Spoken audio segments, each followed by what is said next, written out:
Assalamualaikum warahmatullahi wabarakatuh. Sepertinya bapak-bapak masih yang semangat ya. Sabar Pak, tak ada sarapan pagi. Biar lebih semangat saya kasih sebuah pantun ya, karena kita pengajian ya. Kalau khutbah Jumat kan boleh pantun. Ku tanam pinang rapat-rapat agar puyuh tak dapat berlari. Biar lebih semangat, yuk jawab salam sekali lagi. Assalamualaikum warahmatullahi wabarakatuh.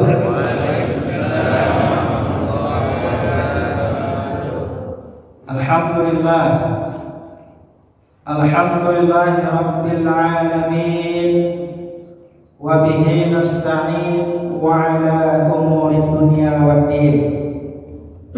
Wassalatu wassalamu ala sayyidil mursalin wa ala alihi wa ashabihi ajma'in. Allahumma salli wa sallim wa barik ala sayyidina Muhammad wa ala alihi wa ashabihi wa man tabi'ahum bi ihsanin ila yaumiddin, amma ba'd. Allah Ta'ala fil Qur'anil Karim, a'udzu billahi minasy syaithanir rajim. Bismillahirrahmanirrahim. Alladzina ya'kuluna ar-riba la yaqumuna illa kama yaqumu alladhi yatakhabbathu asy-syaitanu minal mas. Dzalika bi annahum qalu innamal bay'u mithlu ar-riba wa ahalla Allahu al-bay'a wa harrama ar-riba. Faman ja'ahu maw'izatun min rabbih fantaha falahu ma salaf wa amruhu ila Allah wa man 'ada fa ulaika ashabun nar hum fiha khalidun. Shadaqallahul 'azim. Alhamdulillah wa syukurillah wa la hawla wa la quwwata illa billah. Tiada daya dan tiada upaya, tiada kekuatan kecuali hanya izin Allah Subhanahu wa ta'ala. Kita bisa beribadah, kita bisa melakukan salat subuh secara berjamaah. Semua itu karena izin Allah Subhanahu wa ta'ala. Maka ketika kita bangun tidur, Rasulullah SAW menganjurkan kita membaca doa. Apa doanya Pak? Alhamdulillahilladzi ahyana ba'da amatana, ya. Alhamdulillahilladzi ahyana ba'da ma amatana wa ilaihin nusyur. Masyaallah. Ini doa yang luar biasa Pak.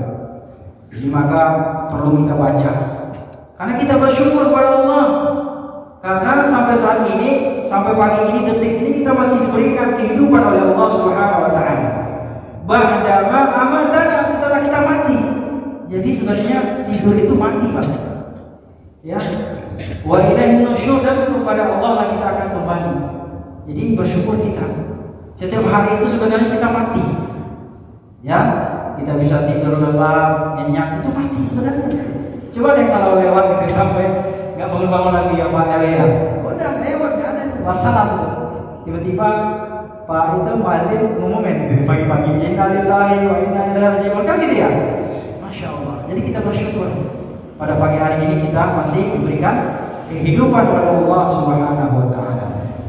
Pertama-tama sekali saya ingin sampaikan ucapan terima kasih kepada guru kami Al-Ustaz Alex sebagai DKM Masjid Al-Istiqomah, karena telah memberikan izin panggung ya pada pagi hari ini. Berkat beliau lah saya berikan kesempatan bisa ngaji bareng, diskusi ya. Nanti insya Allah kita akan berdiskusi tentang suatu tema yang memang masyarakat kita itu ya sebagian awam, sebagian udah familiar, udah tahu gitu, tapi tetap dilakukan seperti itu. Jadi nanti akan kita diskusikan temanya tentang yaitu bahayanya praktek riba. Masya Allah. Terima kasih Ustaz sekali lagi, dan guru saya, guru kami juga Ustaz Al-Imam kita Al-Mukarram tadi sudah memberikan izin juga pada saya untuk mengimami sholat subuh. Jujur saya gemetar, hati saya itu ya gemetar, bukan karena grogi, bukan karena nggak biasa saya. 10 tahun saya ngimami di Masjid At-Taqwa UMJ, tapi karena ada guru-guru kita yang di belakang itu saya merasa Masya Allah masih banyak ya mungkin kesalahan-kesalahan kita, kekurangan-kekurangan kita, sehingga berefek ya terhadap kalau kita ibadah itu rasa grogi karena masih banyak salah kita gitu ya. Nah itu terima kasih Ustaz Darsum, dan juga kepada para ustaz, para haji ya, para orang tua kami di sini semuanya. Saya nggak sempat sebutin satu persatu karena kalau saya sebutin satu persatu ini bisa keburu sarapan pagi ya. Ya biasa sarapan pagi nih. Tapi pada intinya saya ucapkan terima kasih kepada Pak RT, Pak RW ya, alhamdulillah. Para DKM semuanya, para jamaah yang istiqomah ya. Ini masjidnya istiqomah ya, tentu jamaahnya juga istiqomah salat jamaahnya, istiqomah ngajinya, pokoknya istiqomah deh semuanya, istiqomah sama istrinya gitu ya. Ya istiqomah sama istrinya ya itu setia gitu ya. Alhamdulillah. Jadi Bapak Ibu yang berbahagia, saya mengucapkan terima kasih pada pagi hari ini diberikan kesempatan kepada kita semuanya. Ya alhamdulillah, mudah-mudahan apa yang saya sampaikan ini, apa yang kami sampaikan ini dapat bermanfaat buat kita semuanya.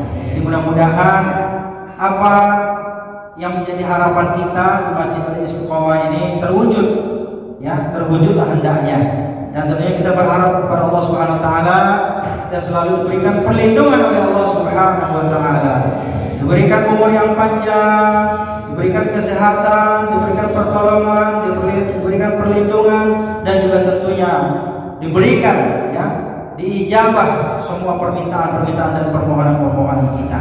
Amin ya rabbal alamin. Jadi salah satu keberkahannya bagi orang-orang yang ngaji itu adalah biasanya umurnya panjang. Amin. Insyaallah ya. Panjangin umurnya Allah ya.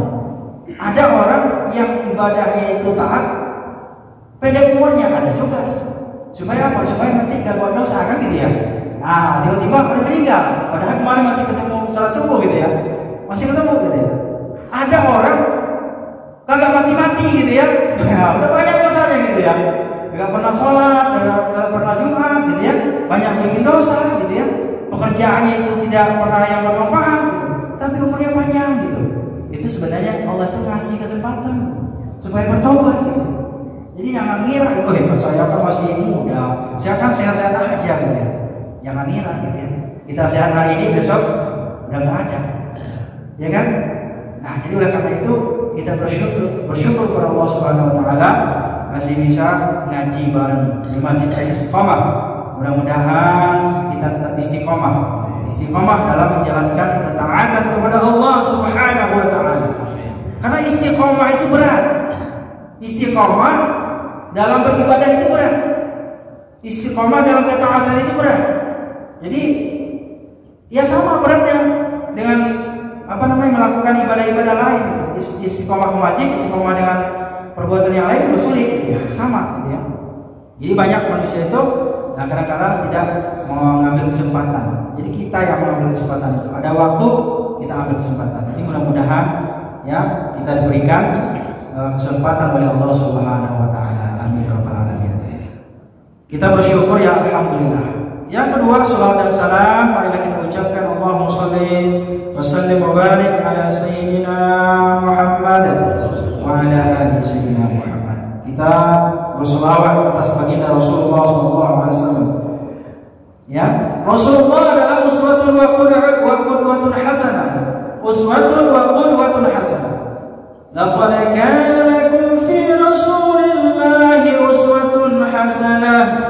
Jadi sungguh ada pada diri Rasul itu uswatun hasanah. Jadi suri tauladan yang baik.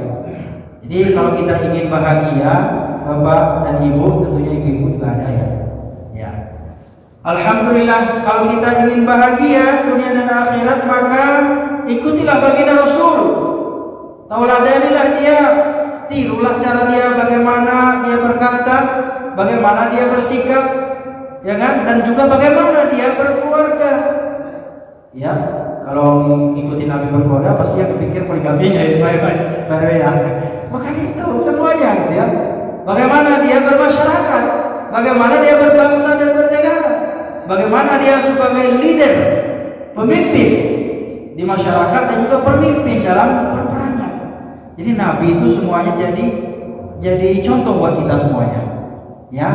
Jadi buat contoh, buat pribadi, buat keluarga, buat bermasyarakat, lingkungan, itu bisa kita jadikan contoh. Dan juga buat berbangsa dan bernegara. Jadi Rasulullah itu ya bisa kita jadikan sebagai contoh dalam segala aspek di kehidupan kita. Jadi maka Nabi kita itu ya adalah orang yang paling berpengaruh ya. Ya sebenarnya kalau kita versi Islam ya, orang yang pertama berpengaruh dan yang terakhir gitu. Karena gak ada yang pernah gitu ngalahin baginda Rasulullah SAW itu. Kehebatannya gak pernah, gak ada. Ya meskipun banyak yang aku Nabi gitu ya, gak pernah. Gak ada orang yang sehebat baginda Rasulullah SAW. Mudah-mudahan kita semuanya mendapatkan syafaat dan pertolongan yang al-yauma la yanfa'u malun wala banun illa man atallaha biqalbin salim.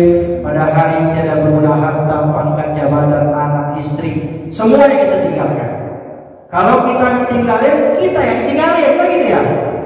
Jadi harta, kekayaan, jabatan semuanya pasti kita tinggalkan. Kalau nggak kita tinggalin, kita yang tinggalin. Contoh harta, ya kan? Belum sempat dinikmatin, hilang habis gitu kan? Jabatan, pangkat, ya kan? Tiba-tiba ada yang ganti kita, posisi kita kan gitu ya. Jadi oleh karena itu semuanya Bapak Ibu berbahagia, tidak ada yang abadi. Tidak ada yang abadi. Sesuatu yang ada di dunia ini yang kita miliki tidak ada yang abadi. Yang abadi hanyalah Allah Subhanahu wa ta'ala. Jadi Allah Subhanahu wa ta'ala yang abadi, kekal selama-lamanya. Ya, kullu 'alaiha fan.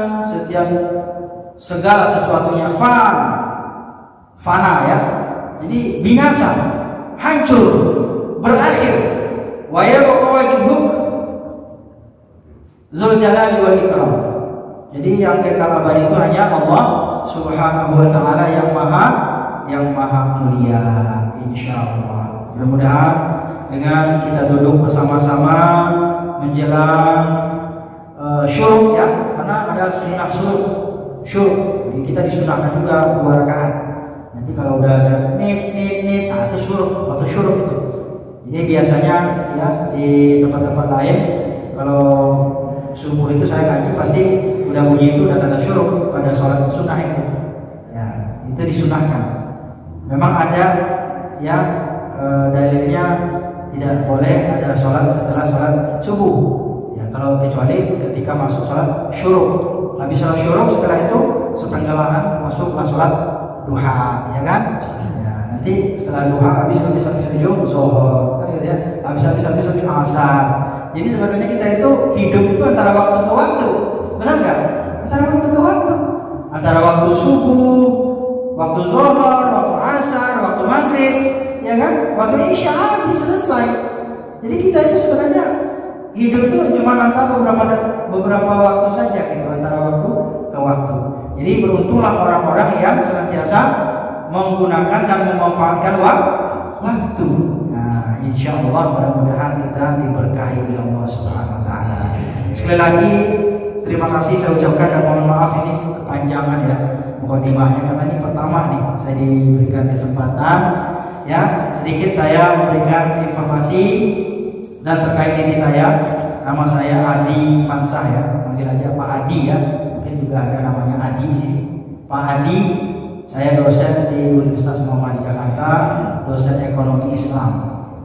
Ya, kemudian saya juga ya bermukim ya, bertempat tinggal di RT 5. Alhamdulillah saya udah lapor. Ya, udah ngajuin diri juga. Udah menyerahkan kakak juga. Dan alhamdulillah saya sangat senang dan sangat bahagia bisa lingkungan dengan RW 11 ya, dan RT 5 dan RT 1 RT semuanya lah. Ya, karena di sini banyak sahabat-sahabat, banyak jamaah-jamaah. Bermohon kepada Allah SWT kita termasuk RT 11 yang dipandang oleh Allah SWT, yang RT yang soleh-solehah. Amin ya rabbal alamin. Insyaallah ya, kita berharap mudah-mudahan tetap istiqomah dalam menjalankan ketaatan kepada Allah SWT. Bapak Ibu yang berbahagia, ini sebenarnya materinya berat ya, berat juga untuk disampaikan karena banyak sekali nanti ya diantara sebagai masyarakat kita yang memang ya masih belum memahami lah ya terkait dengan masalah hukum atau mungkin terjerembab kepada praktek-praktek riba di dalam masyarakat ya. Bahkan mungkin riba, kata-kata riba sendiri kita juga kadang-kadang masih awam ya, masih awam. Baik, Bapak Ibu yang berbahagia, izinkan saya ingin membahas tentang masalah bahaya dan praktek riba. Ini adalah bagian dari ekonomi Islam. Ekonomi itu ada dua, Pak. Ekonomi itu ya ada yang konvensional, namanya ada yang syariah atau Islam. Ini buku dari teman saya juga ya, dosen ekonomi Islam. Sekarang juga saya lagi nulis buku tentang entrepreneur berbasis Islam, berbasis Quran. Jadi ini buku teman saya tentang ekonomi Islam. Saya nulis buku, halamannya 350 halaman. Jadi judulnya itu entrepreneur atau kewirausahaan berbasis Al-Quran. Nah, insya Allah nanti kalau ada kesempatan kita bahas juga itu. Cuman bisa setahun 2 tahun kita bahasnya. Ya. Jadi tentang entrepreneur berbasis Al-Quran. Nah ini sebenarnya tentang ekonomi Islam ini banyak sekali yang kadang-kadang kita tidak memahami. Ya, apalagi memang kita di masyarakat kan nggak sempat ya belajar tentang masalah ekonomi. Ya, kadang-kadang kan hanya di sekolahan saja. Gitu. Padahal sebenarnya hal itu bagian dari kehidupan kita. Karena sesungguhnya Islam itu bukan hanya perkara ibadah yang wajib saja, seperti sholat, zakat, haji, ya, puasa, ya. Tapi juga masalah-masalah kehidupan kita, yaitu namanya dalam Islam itu adalah al-mu'amalah ad-dunyawiyah, muamalah namanya. Ya. Jadi hidup manusia itu ada dua. Pertama, hablum minallah, itulah yang kita lakukan dengan ibadah ini, sholat, puasa, haji, zakat. Itu namanya hablum minallah, hubungan langsung kita dengan Allah Subhanahu wa taala. Yang kedua adalah hablum minan nas, yaitu adalah dengan istilah al-muamalah ad-dunyawiyah, yaitu urusan dunia kita. Jadi perkara urusan dunia itu bisa juga menjadi perkara akhirat. Kalau dunia kita tidak beres, dunia kita tidak sukses, maka akhirat juga akan celaka, kata Rasul, gitu ya. Jadi oleh karena itu pentingnya kita memahami ini terlebih dahulu ya, kita memahami tentang masalah ekonomi Islam. Ya, tidak mesti kita harus memahami definisinya apa, pengertiannya apa, bukan itu sebenarnya. Tapi bagaimana prakteknya di dalam masyarakat kita.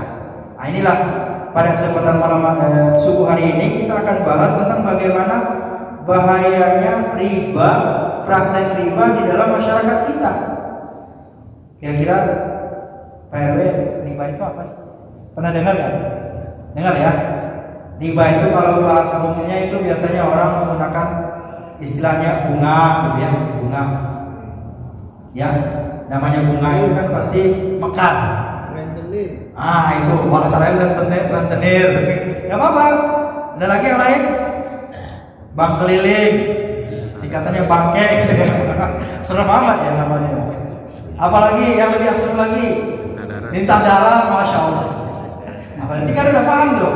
Nah, dalam Islamnya, dalam Al-Qur'annya, ayat yang saya bacakan tadi itu apa? Riba. Alladzina ya'kuluna riba, orang-orang yang memakan riba, yang tadi itu bangke, lintah darah, rentenir, ya. Nauzubillah. Serem nih sebenarnya ya ngomongnya.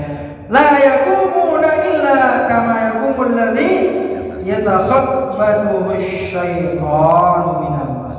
Jadi orang yang makan riba, yang suka praktek riba, yang terjerumus kepada riba, ya, mereka itu berdiri, mereka seperti berdiri orang yang kerasukan syaitan. Ya, kenapa? Karena tergila-gila, bukan tergila-gila, gila. Jadi gini deh, ini di akhirat nanti. Kalau di dunia ini mereka itu subur gitu ya. Apalagi sekarang itu Bapak Ibu yang berbahagia ada namanya pinjol. Itu kalau kita buka HP itu udah di pojok-pojoknya itu udah nongol terus tuh. Kan banyak kan waktu itu kasusnya yang mereka itu sampai hampir bunuh diri gitu ya. Karena ini pinjol ini. Jadi pinjol ini bukan hanya grogotin harta kita, tapi juga nyawa juga bisa melayang gitu. Jadi maka hati-hati. Makanya di OJK itu banyak sekali itu pinjaman online yang ilegal gitu ya. Dan bahkan juga banyak praktek-praktek trading ya, bisnis-bisnis yang memang tidak terdaftar, yang tidak halal, yang akhirnya mengakibatkan orang-orang yang di dalamnya hartanya habis, ludes, dan ujung-ujungnya orang-orang yang udah kaya-kaya itu di penjara. Banyak kemarin tuh, ya. Jadi gitulah kalau keadaannya negeri kita itu, ya. Kalau kurang mengawasi ya seperti itu. Apalagi kalau ada masyarakat pengen kaya mendadak, pengen kaya secara instan gitu ya. Jadi oleh karena itu banyak sekali sebenarnya problem-problem di dalam masyarakat kita. Ya, dan itu Islam sudah mengajarkan kepada kita bagaimana kita bermuamalah dengan baik. Jadi kaidahnya itu ulama menyampaikan al-aslu fil muamalah al-ibahah. Jadi prinsip dasarnya dalam muamalah itu al-ibahah, boleh-boleh saja. Ya. Tapi ingat, hatta yakum dalil ala tahrimiha. Jadi asal daripada muamalah itu apa aja kita kerjakan boleh, mau jam dagang boleh, mau pinjaman boleh, itu ada masalah. Tapi ingat, selagi itu tidak ada unsur-unsur yang diharamkan di dalamnya. Ada nipu di situ, ada riba, ada bunga, ya kan? Ada gharar, namanya gharar itu nggak jelas, ya kan? Nggak jelas. Banyak itu akad-akad, kesepakatan, perjanjian di dalam masyarakat kita banyak yang tidak jelas. Termasuk kalau di kampung saya itu di Padang itu ada orang misalnya di gade tanah, gade sawah gitu ya, gade sawah, dan itu pada ujungnya bermasalah gitu kan. Dia gade, kemudian udah dapat duit, orang yang dapat pegadaian itu dia manfaatin lagi, itu kan riba juga. Seharusnya kan harta gade tidak boleh dimanfaatin, ya, dalam kaidahnya. Jadi segala sesuatu yang dimanfaatin, yang tadi itu bentuknya qardin jarra manfaat fahuwa riba. Jadi setiap pinjaman atau setiap sesuatu yang kita gade diambil manfaatnya dari harta gade itu, maka fahuwa haramun, hukumnya haram. Dan itu sesuai dengan hadis Rasulullah SAW. Jadi misalnya nih saya digade nih kepada si A, saya digade si A. Saya gade nih Pak, ya. Kemudian saya dapat duit. Kemudian harta gade saya digunakan. Misalnya kayak tadi, ya kan, sawah, kampung saya sawah. Sawahnya udah berpuluh-puluh kali gitu ya, ditanamin dan kemudian dapat hasil. Justru uang yang kita yang tadi itu pinjaman itu tetap berbunga dan harus dikembalikan. Padahal sawah kita udah melebihi itu daripada pinjaman kita. Paham nggak Bapak Ibu? Nah, itu apa aja bisa seperti itu. Motor misalnya, Motor udah jelas nih, ini gade nih.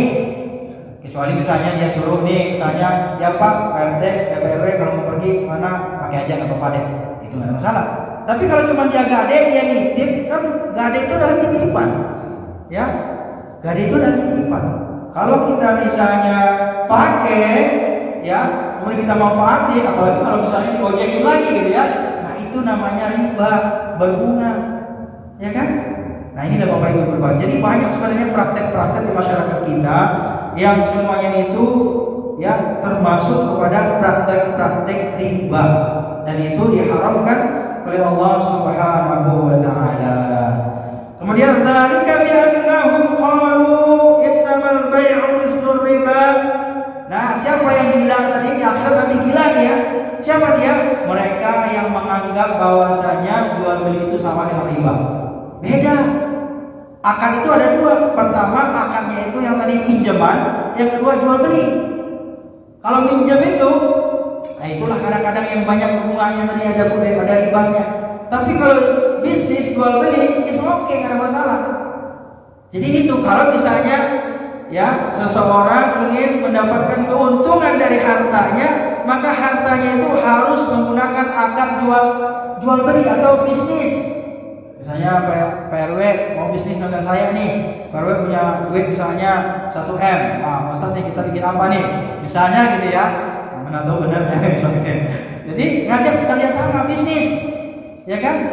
Jangan dipinjemin ke saya, kemudian minta bunga gitu ya, nggak boleh. Tapi bisnis akadnya namanya tijarah, ya, tijarah.